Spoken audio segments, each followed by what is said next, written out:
तारीख 9 अप्रैल 1975।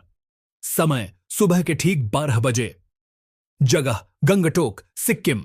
बाहर घना कोहरा था, लेकिन राजमहल के चारों तरफ खामोशी नहीं थी।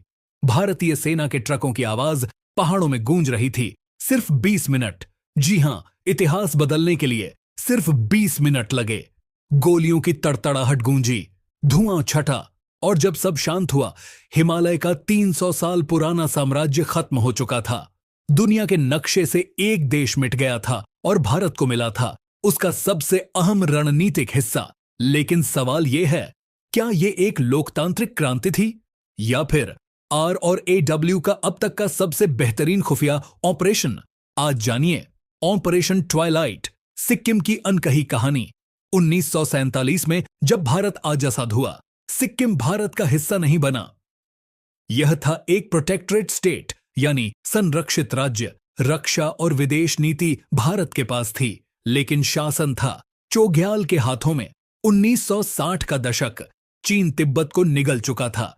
भारत के लिए सिक्किम सिर्फ एक पहाड़ नहीं था, यह था Siliguri corridor, chicken neck, Bharat का सबसे नाजुक हिस्सा।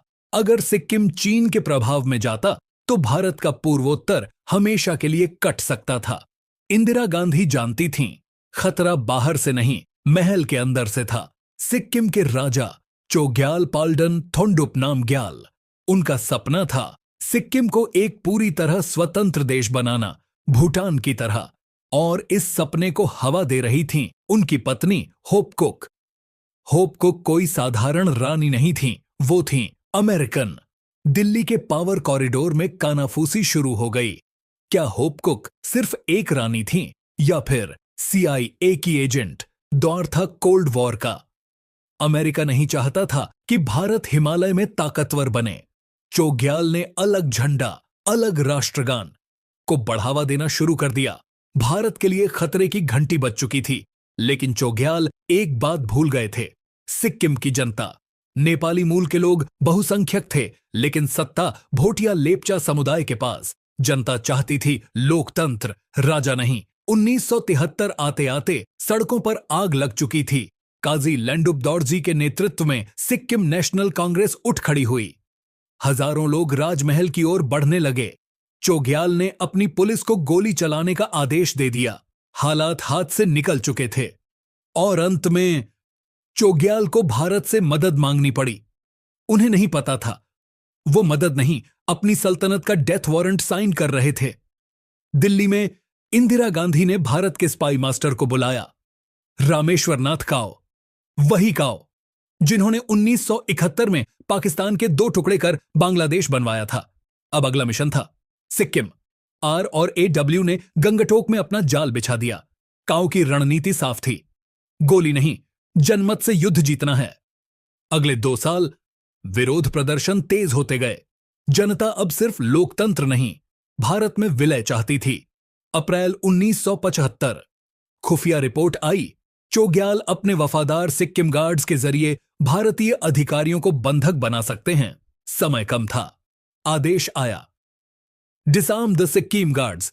9 अप्रैल की सुबह भारतीय सेना राजमहल के गेट पर पहुंची। गार्ड्स को लगा रूटीन पेट्रोलिंग है, लेकिन तभी एक ट्रक महल का गेट तोड़ देता है। गोलियां चलीं, एक भारतीय जवान शहीद हुआ। 20 मिनट, सिर्फ 20 मिनट में 243 सिक्किम गार्ड्स सरेंडर कर चुके थे। चोग्याल अपने ही महल में नजरबंद थे। सैन्य कार्रवाई के बाद 14 अप्रैल 1975 सिक्किम में जनमत संग्रह कराया गया। सवाल सीधा था, राजशाही या भारत? नतीजा चौंकाने वाला था। 97% वोट भारत के पक्ष में। 16 मई 1975 सिक्किम बना भारत का 22वां राज्य। चोग्याल का पद हमेशा के लिए खत्म कर दिया गया। आज गंगटोक की शांत वादियों को देखकर उस तूफान का अंदाजा लगाना मुश्किल है। कुछ इसे लोकतंत्र की जीत कहते हैं, कुछ अनेक्सेशन। लेकिन जियोपॉलिटिक्स में फैसले भावनाओं से नहीं, सुरक्षा से लिए जाते हैं। अगर 1975 में वो फैसला नहीं लिया गया होता तो आज डोकलाम जैसे मुद्दों में चीन भारत की गर्दन पर बैठा होता।